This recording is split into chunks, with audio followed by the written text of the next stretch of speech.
নমস্কার বন্ধুরা, কেমন আছেন? বিবু অ্যান্ড হিজ মামাস চ্যানেলে আপনাদের সকলকে জানাই স্বাগত। তো এখন বেরিয়ে চলে যাচ্ছি আমরা কিন্তু তীর্থস্থানে। কোথায় যাচ্ছি? এটা কিন্তু শ্বশুরবাড়ি গিয়ে শ্বশুরবাড়ির সকলে মিলে আমরা গেছিলাম মায়াপুর দর্শন করতে। প্রথমবার আমার যাওয়া, আমি আর আমার বর আমার ছেলেকে নিয়ে প্রথমবার। তবে আমি জানি না আমার শ্বশুরবাড়ির কারা কারা গিয়ে আগেই দর্শন করে এসছে, তো আমার পুরো ফ্যামিলিই ছিল এর মধ্যে। তো সবাইকে নিয়ে আমরা চলে গেছিলাম গোপালনগর স্টেশন, যেহেতু আমাদের বাড়ির পাশে। তারপর ওখান থেকে চলে যাচ্ছিলাম কৃষ্ণনগরে নেমে, কেন কি আজকের ট্রেনটা জাস্ট কৃষ্ণনগর পর্যন্তই যাবে। কৃষ্ণনগরে নেমে ওখান থেকে চলে যেতে হবে আমাদের অটো বা টোটো কিছু নিয়ে। কিভাবে যাচ্ছি সেটা পুরোটাই আপনাদের সাথে শেয়ার করব, দেখতে থাকুন আমার সাথে সাথে। আর আমার সাথে সাথে আমি দর্শন করছি, আপনাদের সকলকে নিয়ে চলছি, সকলেই দর্শন করুন। আর মনে মনে নিজের যে মনোকামনা আছে সেটা চেয়ে নিন।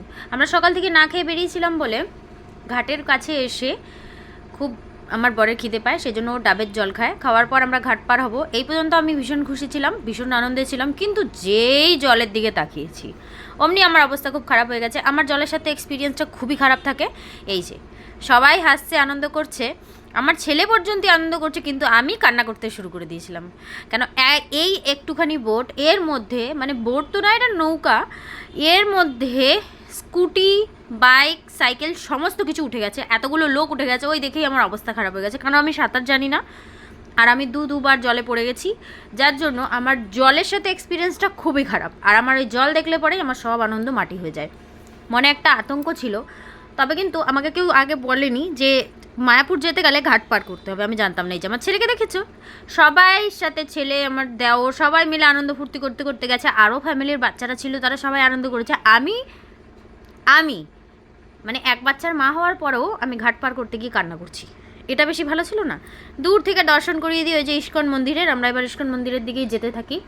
আগিয়ে চারিপাশটা এত সুন্দর দোকান পাশার দিয়ে ভরা, সব রকমের ঠাকুরের যেসব জিনিসপত্র লাগে, খাওয়ার জিনিস অনেক কিছুই আছে, দেখে ভীষণ সুন্দর লাগছিল। তবে শপিং করার মতো সিচুয়েশানে আমি ছিলাম না, কেন একটু যাওয়ার সময় একটা ভয় আতঙ্ক কাজ করছিল, আর ফিরে আসার সময় আমার ভয় ছিল যে সন্ধে হয়ে গেলে আমি ঘাট কী করে পারবো, ওই জন্য তাড়াতাড়ি করে পার হয়ে পালিয়েছি। তাই যাওয়ার আগে এই যা দর্শন করেছি আমি সকলের সাথে শেয়ার করে নিতে চাই।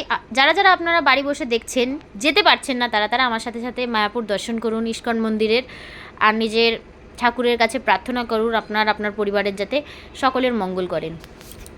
তো যখন মায়াপুরের মাটিতে পায়ে দিয়ে দিয়েছি, আমার সাথে সাথে যখন আপনারাও দেখছেন, তো একবার বলে ফেলুন, হরে কৃষ্ণ কৃষ্ণ কৃষ্ণ হরে হরে, হরে রাম রাম রাম হরে হরে।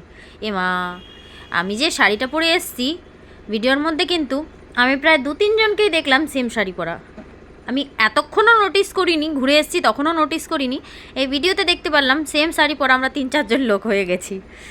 চলুন, তাতে কি, নারী তো শাড়িতেই না, যে রঙেরই পরি না কেন। তবে এই মানে তাঁতের শাড়ি আর এরকম সাজগোজ আমি ফার্স্ট টাইম করলাম, যেহেতু শ্বশুরবাড়ির সকলের সাথে যাচ্ছি আর তীর্থস্থানে, তাই এরকমভাবে তিলক কেটে কিন্তু আমাকে বেশ ভালোই লাগছিল। আমি ওখানে গিয়ে একটা তুলসীর মালা কিনেছিলাম, সেই তুলসীর মালাটা আমার কাছে আছে, আমি একটা মালা কিনেছি। আর আমার ছেলেও মানে বাচ্চা মানুষ, তো ও বায়না করছিল, আরও বাচ্চারা ছিল, সবাই মিলে বায়না করে একটা একতারা আর একটা বাঁশি কিনেছে, সবাই কিনেছে, ভীষণ আনন্দ করেছিলাম। এই যে ইস্কন মন্দিরের ভেতরে আসলে পরে এরকম একটা মাঠ আছে, ওইখানে বসতে পারবেন। মাঠ তো না, তবে পার্ক, রেস্ট জায়গা, যেখানে সবাই মিলে বসে থাকে, লাঞ্চ করে, খাওয়া দাওয়া করছিল সবাই। আমরাও বাড়ির থেকে কিছু খাবার দাবার বানিয়ে এনেছিলাম, সেগুলো আমাদের পুরো ফ্যামিলি গোল করে বসে খাওয়া দাওয়া করেছি সবাই মিলে। এই যে সকলে, আর চারিদিকে এরকম ছোট ছোট মন্দির বানানো রয়েছে। ইস্কন মন্দিরের দরজা কিন্তু আমরা যতক্ষণে এসে পৌঁছেছিলাম বন্ধ ছিল, তবে আমার কাছে দর্শন করতে পারিনি আমি, ঠিক কথা, কিন্তু আমার কাছে এটাই অনেক বড় যে আমি মায়াপুরের মাটিতে পা দিতে পেরেছি, এটাই আমার জন্য অনেক ছিল। তো দেখে নিন, এখান থেকে আমি কিন্তু একটা তুলসীর মালা কিনেছি, আর এই যে গলায় পরে নিয়েছি, আমি আপনাদের সাথে শেয়ার করছিলাম। আমার শ্বশুরমশাই পিছন পিছন আসছিলেন লাঠি নিয়ে। আমি আগেই বলেছিলাম, আমি যখন বাড়ি গেছিলাম, ইমার্জেন্সিতে বাড়ি গেছিলাম, আর আমার শ্বশুরমশাইয়ের শরীরটা খুবই খারাপ, সেই জন্য উনি ঠিক করে হাঁটতে পারে না বলে লাঠির সাহারায় হাঁটে। আর এখানে এসে নতুন একটা জিনিস দেখি, এরকম গরু গাড়ি টেনে নিয়ে যাচ্ছে, দেখি কিন্তু ভীষণ দারুণ লেগেছিলো। আর এরকম সবুজ সবুজ গাছ চারিদিকে ছিল। আমি বলছিলাম এটা গাঁদা ফুল গাছ, আর আমার বলছিল যে না, এটা গাঁদা ফুল গাছ না, এটা অন্য গাছ। আর এরকম ফুল গাছ ছিল, হেবি সুন্দর লাগছিল দেখতে জায়গাগুলো। আর এই যে এর মধ্যে আছে কচ্ছপ। আপনারা সকলেই জানেন, যখন অমৃত মন্থন হয়েছিল সেই সময় কিন্তু অমৃত মন্থনের সময় কচ্ছপও বেরিয়ে এসেছিলো, সেই জন্য কিন্তু আমরা কচ্ছপ পুজোও করি। কচ্ছপের এই যে আপনাদের সকলের সাথে দর্শন করিয়ে দিলাম, এই যে কচ্ছপের এই কচ্ছপগুলোকে, এখানে 2-3টে কচ্ছপ ছিল, আরও মাছ ছিল, তাদের পুজো হয়েছে, মানে এখানে ছাড়া রাখা রয়েছে, তারা ছেঁড়াই থাকে। দেখে ভীষণ ভালো লাগছিল। আমার ছেলে তো ভীষণ আনন্দ করছিল, যেহেতু শ্বশুরবাড়ির সকলেই ছিল, ওকে বকাঝকা করার মতো কেউ ছিল না। হাত জোর করে আমি ওকে বলাচ্ছিলাম ঠাকুরের নাম করো, বলো হরে কৃষ্ণ, তাই ও হাত জোর করে আমাকে বলছিল হরে কৃষ্ণ। আপনারা সকলেই জানাবেন আমাকে এরকম সাজে কেমন লাগছে। আচ্ছা, আপনারা যারা যারা ভিডিও দেখছেন তাদের মধ্যে কারা কারা এরকম ফ্যামিলির সাথে ঘুরতে যেতে ভীষণ ভালোবাসেন? আমি কিন্তু আগেই বলেছি যে আমার পুরো ফ্যামিলি শ্বশুরবাড়ির সবাই বনগাঁতে থাকে, চাঁদপাড়ার, মানে চাঁদপাড়া তো না, গোপালনগর বলতে পারেন। তবে কিন্তু আমার এইখানে কিন্তু আমি, আমার বর আর আমার ছেলেই থাকি। এবার আমার দেওরও এসছে, তাই কিন্তু আগে ঘুরতে গেলে পরে এইখানে তো আমরাই ঘুরতে যাই, ফ্যামিলির সাথে তো ঘুরতে যাওয়া হয় না। তবে বাড়ি গেলে পরে ফ্যামিলির সাথে ঘুরতে যেতে কিন্তু আমার ভীষণ ভালো লাগে, ভীষণ। মানে আমি এই আনন্দটা হয়তো কম খরচে, আমি আমার হাজব্যান্ড ছেলে গেলে পরে কম খরচের মধ্যে ঘুরে আসতে পারতাম, কিন্তু আমার না ভীষণ আনন্দ হয় সকলে মিলে। আর আমার শ্বশুরবাড়ির সকলেও একটা একটা আনন্দের মধ্যে থাকি। আর এই টোটোওয়ালা দাদা আমাকে বুঝিয়ে দিচ্ছিল যে কোথায় কোথায় নিয়ে যাব। ইস্কন মন্দির দর্শন করার পর আমরা চলে গেছিলাম মাসির বাড়ি, চলে এসেছি, মানে আমার মাসির বাড়ি না, এইখানে যে ঠাকুরের যে মাসির বাড়ি রয়েছেন সেইখানে চলে এসেছি শ্রী চৈতন্য মহাপ্রভুর মাসি বাড়ি দর্শন করতে।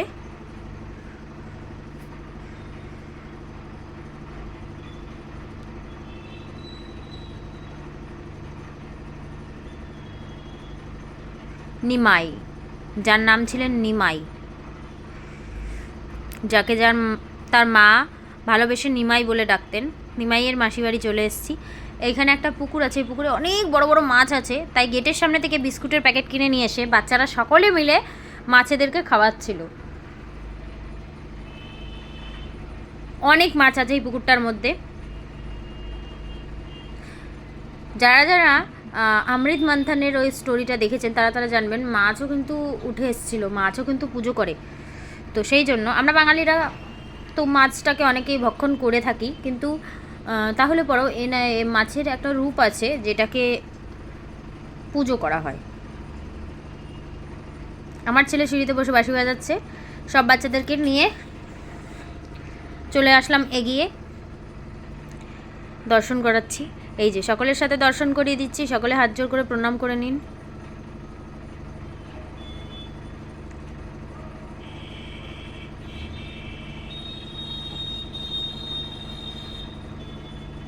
এই দৃশ্য হয়তো জীবনে আর কোনো দিন পাবো কি পাবো না বলতে পারছি না, কেন নদী পার করতে হয়েছে আমার, ওটাই একটা বড় আতঙ্ক। তো আমি জানি না আর কোনো দিন আসতে পারবো কি পারবো না, তবে এটা আমার জীবনের স্মৃতি হিসাবে রয়ে গেছে। অনেকদিন পর এই ভিডিওটা আপনাদের সাথে শেয়ার করলাম। অ্যাকচুয়ালি কিছু প্রবলেম হচ্ছিল, ভিডিওটা শেয়ার হচ্ছিল না, ডাউনলোড হচ্ছিল না, এডিট করতে পারছিলাম না বলে একটু প্রবলেম হচ্ছিল। তবে আস্তে ধীরে কদিন সময় লেগেছে, তবে এডিট হয়ে গেছে। ভীষণ শান্তির জায়গা, আপনারা যারা যারা দর্শন করতে গেছেন তারা তারা জানবেন, ভীষণ শান্তি। আর পরিবারের সাথে তীর্থস্থান যাওয়া মানে একটা আনন্দের ব্যাপার, বিরাট আনন্দের ব্যাপার। আমার ইচ্ছা আছে এরপরে যখন যাব আমরা দক্ষিণেশ্বর নয় তারাপীঠ গিয়ে একবার ঘুরে আসব, ভীষণ ইচ্ছা আমার জীবনে।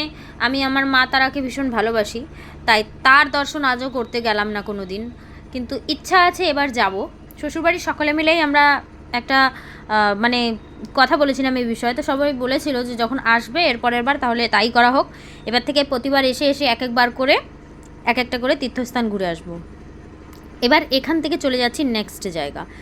এই জায়গাটা কিন্তু আপনারা সকলেই হয়তো জানেন, এই যে এই গাছটা ভেতরে দেখা যাচ্ছে, এই গাছটা কিন্তু মরা গাছ, এই মরা গাছে ফুল ফোটে। এরও একটা স্টোরি ছিল, একজন ছিলেন, আমি নামটা ভুলে গেছি, তাকে অভিশাপ দেওয়া হয়েছিল তার পাপের কর্মের জন্য, মানে সে এত পাপ করেছিল, সে মুসলমান ছিলেন, মানে আমার ল্যাঙ্গুয়েজে মমরান ছিলেন, তাকে পাপ দেওয়া হয়েছিল যে তুমি মরলে পরে তোমার কবরে ফুল দেওয়ারও লোক থাকবে না। কিন্তু শেষ বয়সে যখন উনি ভালো হয়ে যান, উনি নিমাইয়ের কাছে, মানে আমাদের শ্রী চৈতন্য মহাপ্রভুর কাছে যখন আসেন, তার অপরাধের ক্ষমা চান, তখন মহাপ্রভু বলেছিলেন যে ঠিক আছে, তোমার যদি কোনো দিন কিছু হয়ে যায়, তোমায় আমি আশীর্বাদ করলাম, তোমার মাথায় সারাক্ষণ ফুল পড়বে। তো ওই যে টোটোওয়ালা দাদাটা আমাদেরকে কিন্তু এই স্টোরিটাই শোনাচ্ছিলেন, বুঝাচ্ছিলেন এই জিনিসটা, এনারা ভালো জানেন। আস্তে আস্তে আমাদের দেবঘরের দর্শন পেলাম, তাই সকলে বলে দিন রাধে রাধে। দেবঘর যেহেতু, আমি কিন্তু অনুকূল ঠাকুরের দীক্ষিত, তাই অনুকূল ঠাকুরের দেবঘরের যে দর্শন পেলাম প্রণাম করে নিলাম। আর আমার সাথে সাথে সবাই বলে বলে বসুন একবার, যারা যারা অনুকূল ঠাকুরের দীক্ষিত আছেন, ওম বন্দে পুরুষোত্তমম, ওম বন্দে পুরুষোত্তমম, ওম বন্দে পুরুষোত্তমম। তারপরে এগিয়ে চলে আসলাম আরেক জায়গায়। আচ্ছা, আগে যে গল্পটা বলছিলাম, তাই ওই ফুল গাছটা, ওই অত বড় ফুল গাছটা, ওটা কিন্তু একটা মরা ফুল গাছ। ওর থেকে প্রতিদিন ওই কবরের মধ্যে, ওনার নিচে ওনার কবর আছে, ওই কবরের মধ্যে ফুল পড়ে একটা করে। চলে এসছি এই সেই নিম গাছ, যার গাছের নিচে জন্ম নিয়েছিলেন বলে তার নাম নিমাই হয়েছিলেন। এই সেই নিম গাছটা আপনারা সকলে দেখে নিন, প্রণাম করে নিন। এই নিম গাছটার নিচে কিন্তু অনেক খেলনা বাঁধা, অনেক খেলনা।